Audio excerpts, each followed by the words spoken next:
지난 주일에 우리는 교회 창립 75주년을 맞아서 우리 교회를 세우신 해밀턴 선교사님의 생애와 사상에 대하여 간략하게 살펴보았습니다.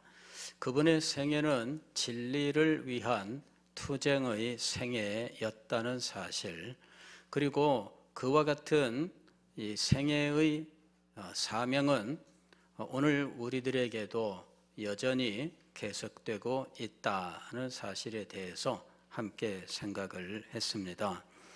오늘 우리가 읽은 성경 말씀도 바로 이와 같은 계속되는 복음 전도, 하나님 나라의 전파에 대해서 말씀하고 있습니다.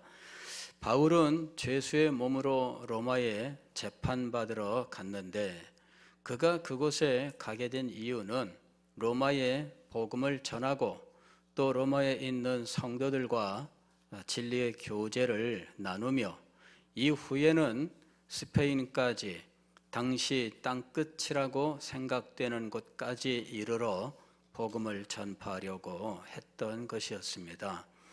오늘 사도행전은 참 이상하게 끝나고 있습니다. 이것이 데오빌로라고 하는 분에게 보낸 편지로 시작되는데 끝날 때에는 마치 뒷장 하나가 빠진 것처럼 인사말도 없고 그냥 마감하는 어떤 말도 없이 끝나고 있다는 거죠. 바울이 2년 꼬박 채우도록 자기의 셋집에 재판을 기다리면서 셋집에 유하였는데 그곳에 찾아오는 사람들이 많이 있었고 그 사람들에게 하나님의 나라를 전파하였고 예수 그리스도에 대한 모든 것을 담대하게 가르쳤다. 그걸 끝나고 있습니다. 그래서 성경을 읽는 사람들 또 성경을 연구하는 사람들은 이것이 의미하는 바가 굉장히 크다라고 생각했습니다. 왜 이 사도행전을 쓴 누가는 데오빌로에게 보내는 편지 형식으로 시작했는데 끝날 때는 마감하지 않고 열려있는 결말로 제시하였는가? 그것은 사도행전의 역사는 바울에게서 끝난 것이 아니라 그 후에 계속되는 것으로 그 의미를 전하기 위해서다라고 생각한 겁니다. 바울이 로마에서 복음을 전했지만 담대하게 가르치더라. 그걸로 마감했을까? 아닙니다. 그는 로마에서 복음을 전했을 뿐만 아니라 계속해서 복음을 전했습니다. 그리고 사도 바울 그리고 모든 사도들에게 배운 사람들이 복음을 들고 모든 세계로 나아가서 복음을 증거하였고 그 복음 전파의 역사는 오늘날 우리들에게까지 전파되었고 또 우리들을 통해서 앞으로도 계속될 것입니다. 끝나지 않은 사도행전의 역사, 이것이 지금도 계속되는 사도행전의 역사로 이어지고 있는 것이죠. 당시 바울이 로마에서 가르쳤던 것들은 여러 가지인데 첫째로는 하나님의 나라에 대해서 가르쳤다라고 말씀합니다. 두 번째로는 주 예수에 관한 그리스도에 관한 모든 것을 가르쳤다라고 말씀합니다. 28장 23절을 보면 자기를 찾아온 유대인들에게 아침부터 밤까지 열정적으로 강론을 하였는데 유대인들에게 이스라엘의 소망에 대하여 강론을 했습니다. 이스라엘의 소망이란 두 가지였죠. 하나님의 나라의 임함과 또 그 나라의 왕이 되는 메시아에 대한 것입니다.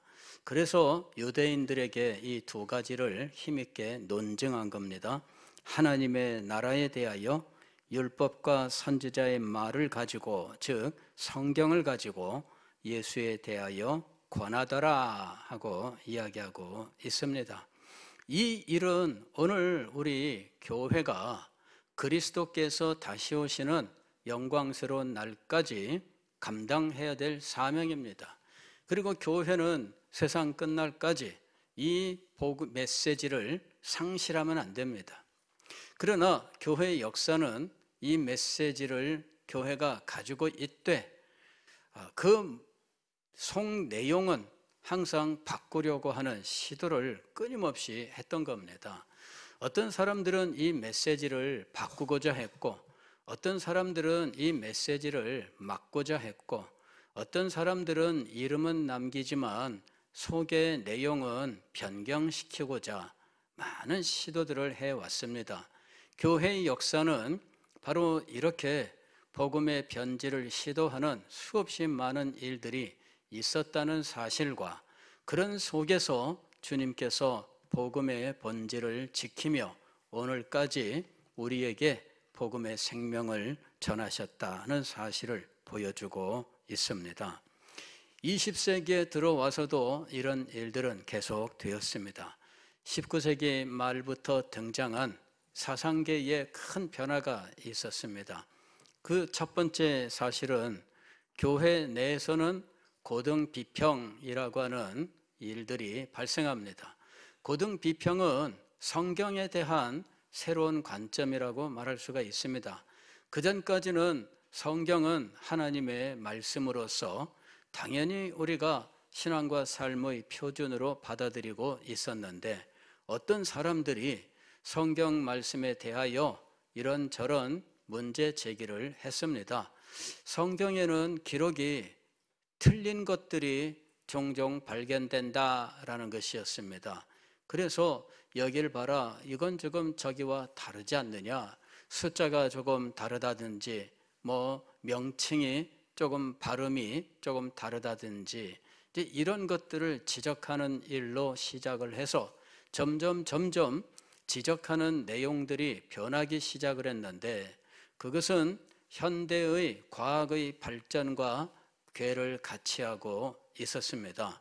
과학의 발달이 이루어지면서 지질학이 발달하게 되니까 옛날에 그 공룡 화석이라든지 이런 것들이 발견되면서 이제 지질학의 연구에 의하여 이 세계의 창조가 상당히 오래되었다 하는 사실을 알게 된 겁니다. 과거에 사람들이 알고 있던 창조의 연대는 불과 얼마 되지 않습니다. 15세기에 어떤 분이 성경에다가 연대를 썼는데 이 창조 연대를 BC 4004년이라고 적었습니다. 어떻게 해서 그런 연대가 나왔느냐? 성경에 나오는 이 족보들을 가지고 그 사람들의 나이를 넣어서 쭉 역산을 해 나가니까 BC 4004년이 창조의 연대다. 그러면 AD 2000년까지 더 해봤자 실상은 6000년밖에 안 됩니다. 그런데 고고학 발굴에 의하면 인간들의 문화가 거슬러 올라가는 연대가 10,000년까지도 거슬러 올라가고, 신석기 시대, 구석기 시대로 가게 되면 20,000년, 30,000년까지도 거슬러 올라가는 겁니다. 이제 이와 같은 학문의 발달, 그리고 과학에서 이제 확립된 이러한 증거들, 이런 것들이 성경 연구에 그대로 이제 들어오게 되는 거죠. 공룡들이 발견되고 공룡들이 발견된 지층의 연대를 측정하게 되고 했더니 공룡들이 왕성했던 시기가 있었는데 그 시기는 지금부터 몇만 년 전이었다, 몇 억 년 전이었다, 이러한 그 과학적인 증거들이 나오기 시작을 한 겁니다. 그러면서 이 6,000년밖에 안 된다고 말하는 이 성경은 잘못된 것이다, 이렇게 이야기한 거죠. 그래서 성경 전부를 믿을 수 없다라는 쪽으로 나아가게 된 겁니다. BC 4004년은 성경인가? 그렇지 않죠. 성경에 누가 삽입을 한 거예요. 연대를 나름대로 자기가 성경 공부하면서 성경 공부하기 위하여 썼던 건데, 그것이 어느덧 표준이 없고 그것이 성경인 것처럼 돼버린 거죠. 그래서 이것 자체가 성경이 믿을 수 없는 것처럼 공격받는 빌미가 되어버리고 말았던 겁니다. 그러면서 점점 과학이 발달하게 됩니다. 결정적으로는 진화론이 등장을 했습니다. 이 모든 일들을 설명하기 위하여 진화론이 가장 합리적인 설명이다. 이래서 19세기 말에 찰스 다윈의 이 종의 기원이라고 하는 이 책이 나오고 그 책을 기점으로 해서 현대가 완전히 바뀌게 되는 거예요. 창조가 아닌 진화다라는 것이죠. 그리고 그 이후에 이 과학계는 진화를 증명하고 또 생명의 기원을 증명하고 우주의 기원을 증명하는 쪽으로 계속적으로 발전을 해 나간 겁니다. 지금까지 생명의 기원과 우주의 기원에 대한 과학적인 연구, 그리고 그 연구 성과, 이런 것들은 뭐 우리가 따라갈 수도 없고 이야기를 들어도 알아들을 수도 없는 이런 상태로까지 발전한 겁니다. 이런 속에서 우리는 이 성경을 붙들고 참 갈 바를 몰라 하는 이런 상황에 처해 있었던 거죠. 그 다음에 또 칼 마르크스라고 하는 사람이 이제 이 마르크스주의라고 하는 이러한 새로운 사상을 들고 나옵니다. 이거는 유물론 사상이라고 하는 것을 기본으로 해서 이 세상 역사를 새롭게 해석하는 것이었습니다. 역사 철학입니다. 그런데 이 마르크스주의를 현대 국가에 적용하는 일이 벌어지게 되죠. 1917년에 과거의 소련에서, 과거의 러시아죠. 과거의 러시아에서 볼셰비키 혁명이 일어나게 됩니다. 그래서 이것을 공산주의 혁명이라고 부르는데, 공산주의 혁명이 성공하게 됩니다. 그리고 소비에트 연방이라고 하는 것이 형성이 되고, 그리고 나서 이 공산주의 사상이 전 세계에 아주 막강한 영향을 미치게 되는 것이죠. 우리나라도 그 당시에는 일제시대였는데 이 공산주의 혹은 사회주의 사상을 받은 사람들이 1920년대 말 30년대에 많이 나타나게 됐던 겁니다.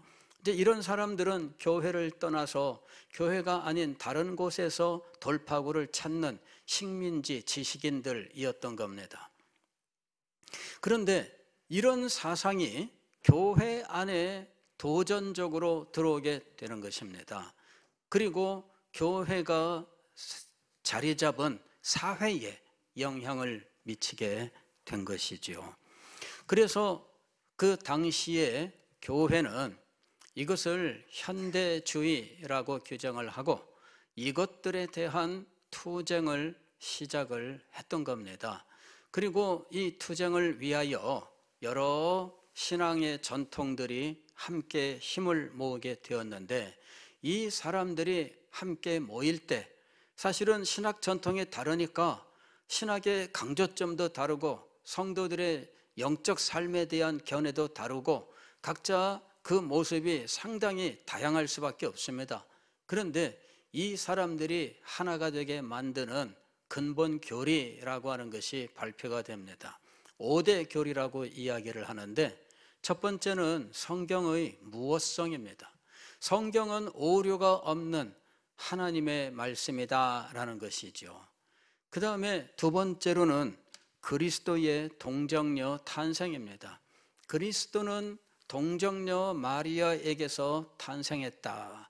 이 말은 무엇이냐면은 남자 없이 여자가 혼자 아이를 낳은 것이다. 즉 성경에 말씀하는 대로 성령으로 잉태하사라고 하는 이 교리를 보존하고자 했던 겁니다. 세 번째로는 그리스도의 십자가의 죽음, 그 대속적 죽음을 이제 믿는다 하는 것입니다.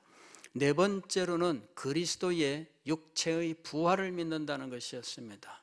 그 당시에 그리스도의 부활에 대하여 의미상 부활로 해석하고 주장하는 사람들이 많았습니다. 그리고 뭐 좀 배웠다 하는 목사들은 그리스도의 육체의 부활보다는 의미의 부활, 우리의 마음속에 그리스도는 영원히 살아 있습니다, 뭐 이런 식의 이야기들을 한 거죠. 그러니 사람들이 그리스도는 실제 육체적으로 부활한 것이 아니라 우리의 마음속에서 살아계신다, 이런 식으로 생각하는 일들이 퍼져가기 시작한 겁니다. 다섯 번째로는 그리스도의 재림을 믿는다라는 것이었습니다.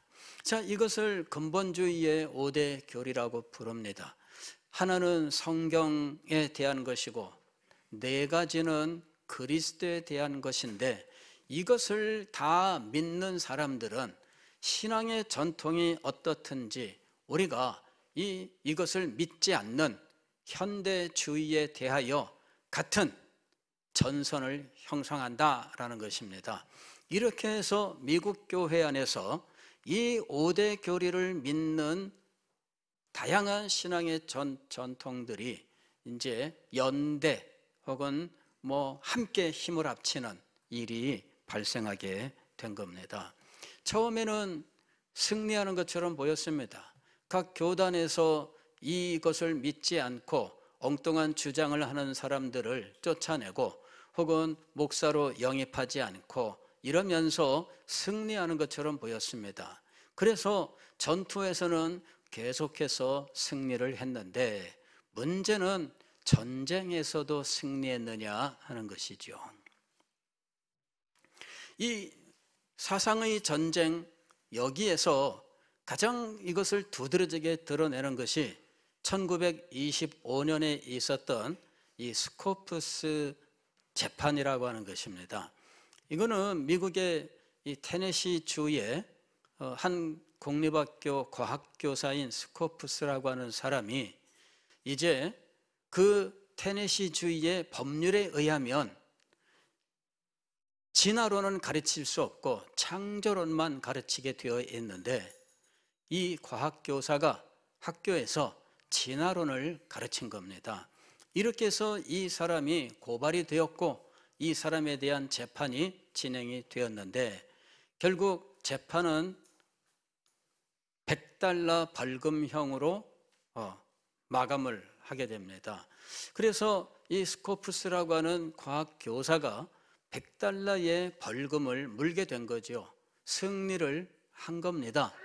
문제는 이 유사한 소송들이 그 후에 미국에서 다양하게 계속 제기가 되면서 사회적으로는 기독교는 과학도 모르는 그저 무지한 사람들이다라는 이미지를 남기게 되는 것입니다. 왜냐하면 과학적으로 이렇게 점점 이런 과학적 사실들이 있는데 왜 기독교는 이렇게 하느냐라고 하면서 기독교에 대한 이 이미지가 사회적으로 그야말로 형편없게 된 겁니다. 저 사람들은 배운 것도 없는 사람들이고, 저 사람들은 무지몽매한 사람들이고, 저 사람들은 고집만 피우고, 그래서 근본주의자라고 하는 용어가 경멸적인 용어로 쓰이게 된 겁니다. 저 사람들은 꽉 막혔어 라고 하는 게 이게 이제 근본주의자예요. 저 사람들에게는 논리적으로 과학적으로 말해봤자 소용없어, 뭐 이렇게 된 겁니다. 그런데 이상하게 이 일이 교계에도 갑작스런 전환이 일어나서 이 신학을 보존하고자 하는 사람들이 어느덧 각 교단에서 추방을 당하는 상황이 된 겁니다. 신기하게도 갑작스러운 전환들이 일어나게 돼요. 30년대에 들어서게 되면서 이런 일들이 연쇄적으로 일어나게 되는 겁니다. 그래서 당시에 프린스턴 신학교에 그 19세기부터 내려오는 찰스 하치, A.A. 하치, 그 다음에 벤자민 워필드 뭐 이런 유수한 신학자들, 그들의 신학 전통에 서 있었던 메이첸이나 혹은 반틸이나 이런 사람들이 이제는 학교에서 쫓겨나게 되는 거예요. 심지어는 교단에서 면직을 당하게 됩니다.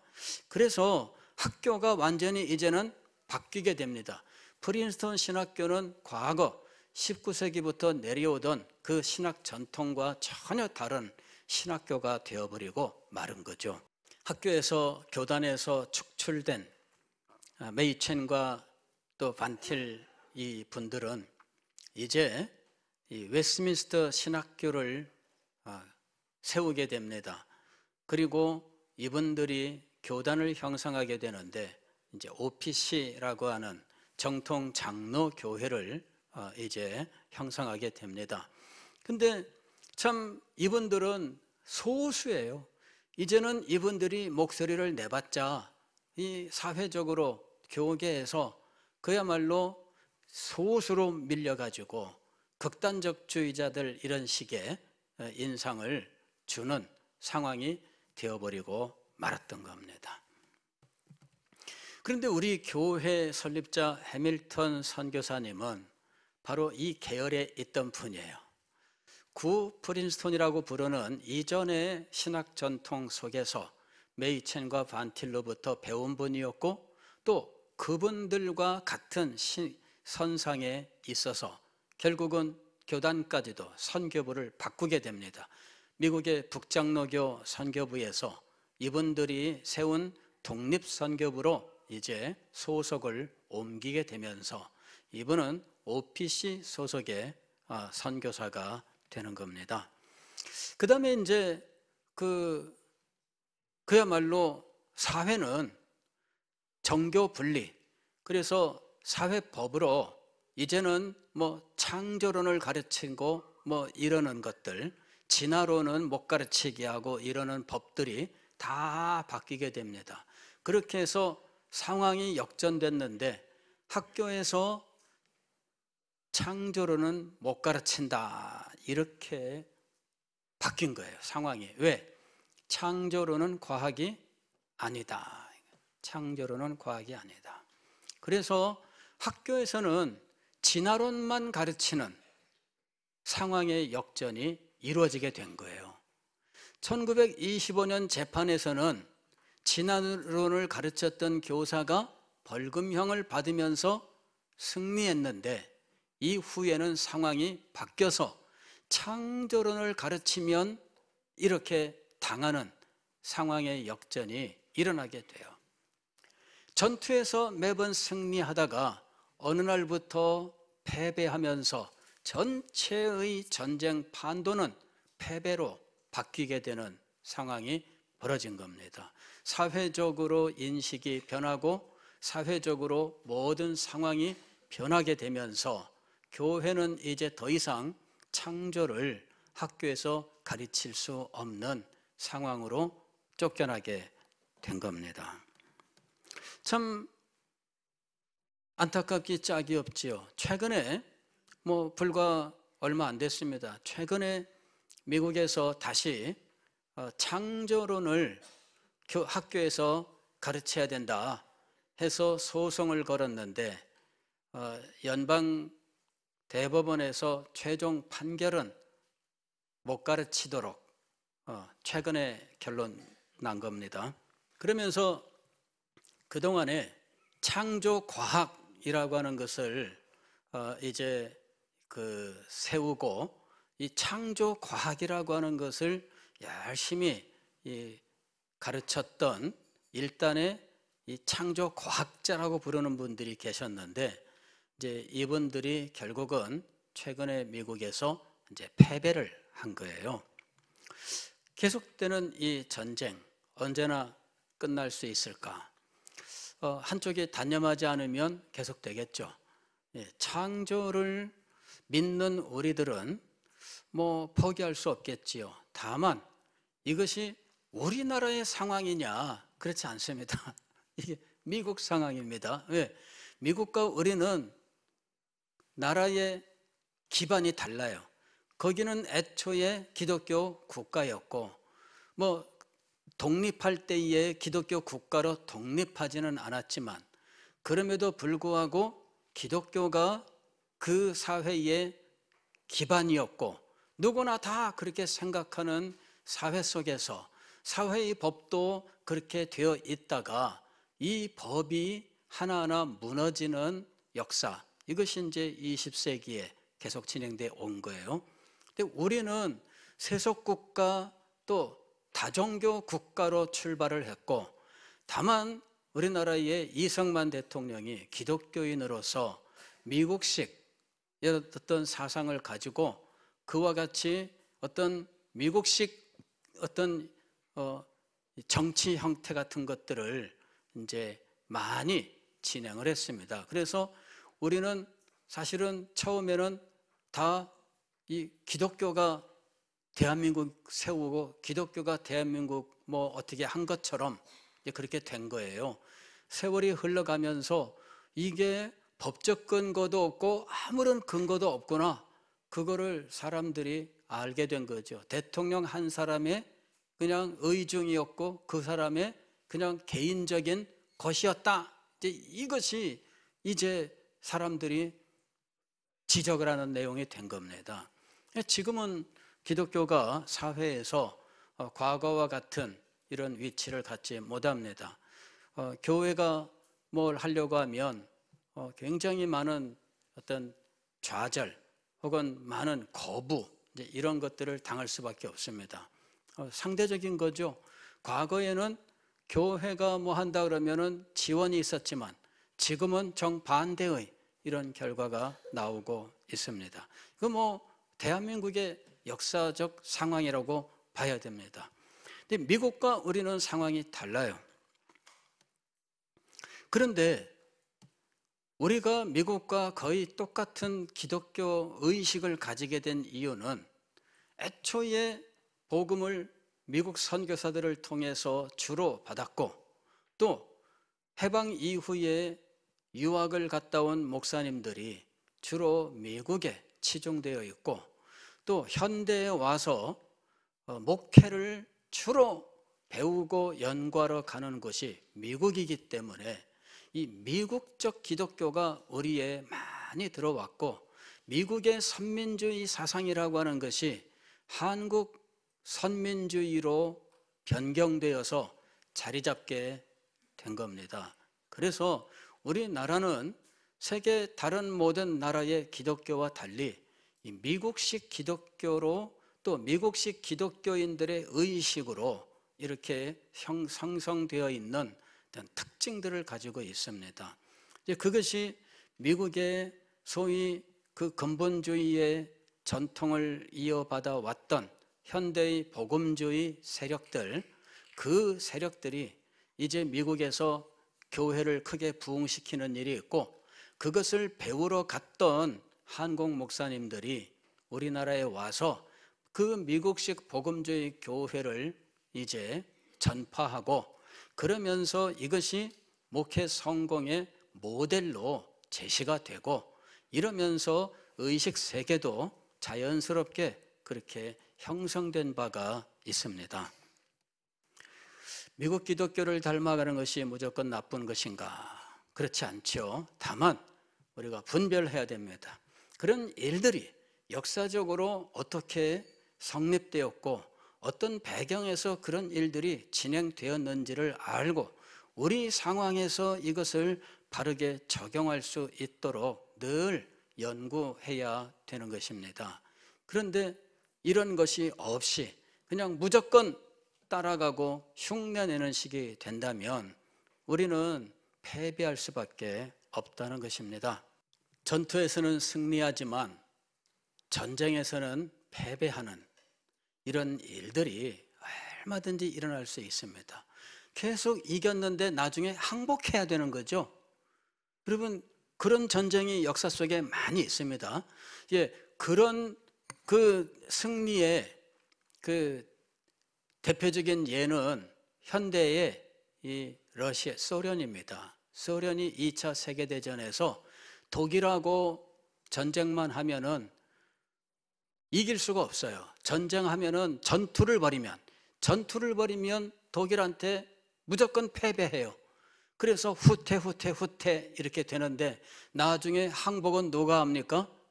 독일이 하는 거예요. 왜 그런 일이 벌어질까요? 이게 승리를 하고 계속 나갔는데 나중에 이 승리를 유지할 수 없게 되는 거예요. 이게 문제입니다. 승리를 유지할 수 없어요. 그래서 개별적인 전투는 승리하는데 이 승리를 유지할 수 없는, 그것을 뒷받침할 수 있는 이 보급, 이것이 이루어지지 않는 거예요. 그래서 소련 땅으로 독일 군대가 깊숙이 진격을 했는데 그 먼 거리까지 보급을 할 수가 없어요. 그럼 들어간 군대가 고립돼서 죽는 거죠. 손들 수밖에 없어요. 과거 19세기에 나폴레옹의 군대가 그랬다 하잖아요. 유럽에서 나폴레옹의 군대는 이는 무적입니다. 그러나 러시아하고 전쟁에서 늘 승리만 했는데 패배하는 거예요. 오늘 우리들이 지금 이 세상과의 전쟁에서 이러한 개별적인 전투에서는 승리하지만 전쟁에서는 패배하는 일이 일어날 수 있다는 사실을 알고 우리가 이 영적 전투를 분별 있게 진행해야 합니다. 그냥 무조건 막 들고 일어났다고 해서 승리하는 게 아니에요. 여러분, 지금은 우리가 승리하는 것처럼 보여도 20년 후에도 승리할 수 있을까요? 우리가 원하는 건 무엇입니까? 1년의 승리가 아니에요.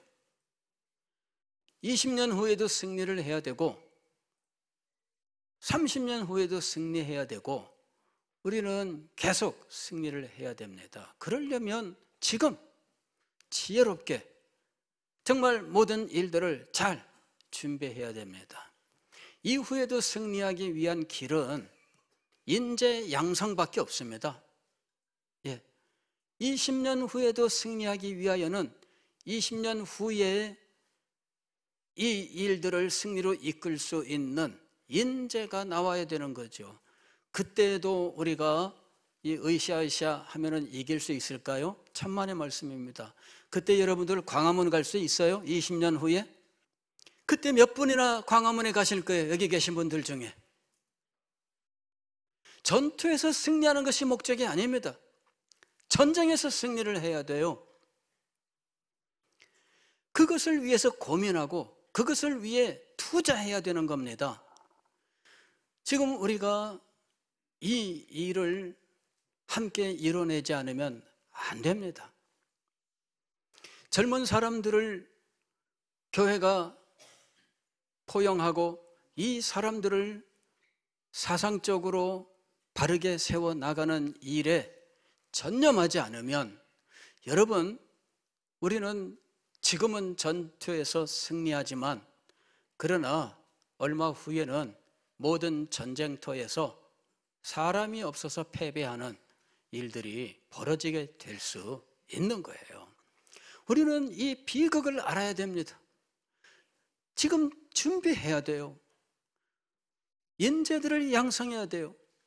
저는 특별히 이 인재들이 사회의 상층부에 진출을 해서 이 의견을 권위 있게 개진할 수 있는 이런 상황을 만들어야 된다고 생각해요.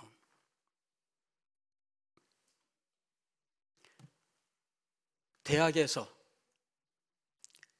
믿음을 가지고 온전한 사상 체계를 가진 교수들이 나와야 돼요. 교수들의 세계에서 기독교인들이 점점점 사라지고 그리스도인 교수가 있어도 그리스도인으로서 표내지 않고 마치 잠수함처럼 학교 생활을 한다면 아무 의미가 없는 거죠. 정치 영역에도 그리스도인들이 진출을 해서 이런 모든 법안을 다루는 문제에서 교회의 입장과 또 신학적인 문제들을 자세히 알아 이를 반영할 수 있고 이것을 주장할 수 있는 일들이 일어나야 되는 거죠. 그런 거 없이 여러분 그냥 안 믿는 이 국회의원 손에 맡겨놓고 그때마다 데모하겠습니까? 안 믿는 국회의원한테 여러분 교회 입장은 이렇고라고 하는 것과 믿는 기독교인이 이 문제를 가지고 그 안에서 말하는 것과 전혀 달라요. 현대 사상의 이 도전 앞에서 동성애나 혹은 차별금지법 이 문제를 붙들고 씨름하는 분들이 있습니다. 이분들이 국회에 갔을 때 국회의원 중에 누군가 호감을 가지고 그분들에게 국회 안에서 기자회견할 수 있는 길도 열어주고 그들과 만나서 의견 청취하고 민원도 좀 해결해 주고 이러는 국회의원이 있는 것과 없는 것은 정말 달라요. 제가 그런 분들 만나서 이야기를 나눴는데 누구누구가 이렇게 가서 도와주더라, 너무너무 고맙더라. 그 도와주는 사람이 이 299명의 국회의원 중에 한 명이라도 있으면 국회 가서 뭘 할 때 정말 편하대요. 없으면 진입부터가 안 되는 거예요. 그래서 우리는 좀 더 전략적 사고가 필요한 시점에 와 있다 하는 사실을 깨달아야 돼요. 좀 더 멀리 보고 좀 더 깊이 보고 우리가 어떻게 해야 될지에 대하여 정말 종합적인 사고를 가지고 움직여야 되는 때에 도달한 겁니다. 교회는 교회의 본질을 굳게 지키되 이런 사상의 영역에서 일어나는 이러한 전쟁을 수행하는 뒷감당을 할 수 있어야 될 것이고 이 일을 실제로 집행하는 인재들을 양성할 수 있어야 됩니다. 이것이 지금 우리가 기도하고 힘써야 되는 부분이에요. 저는 우리 교회에서 이런 일들을 감당할 수 있는 인재들이 나올 수 있기를 소망해요. 이런 인재들을 기를 수만 있다면 우리들이 가지고 있는 모든 것들을 정말 다 재원들을 투입해서라도 이런 인재들을 키워야 된다고 봅니다.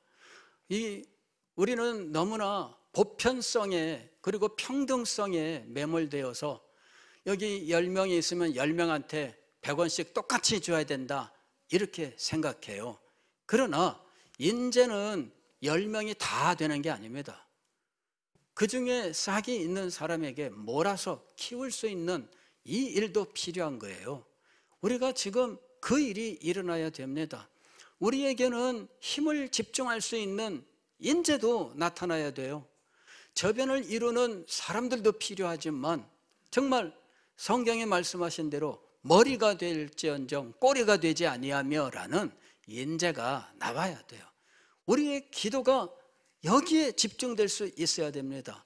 인재 없이는 여러분 우리가 이 전쟁에서 승리할 수 없어요.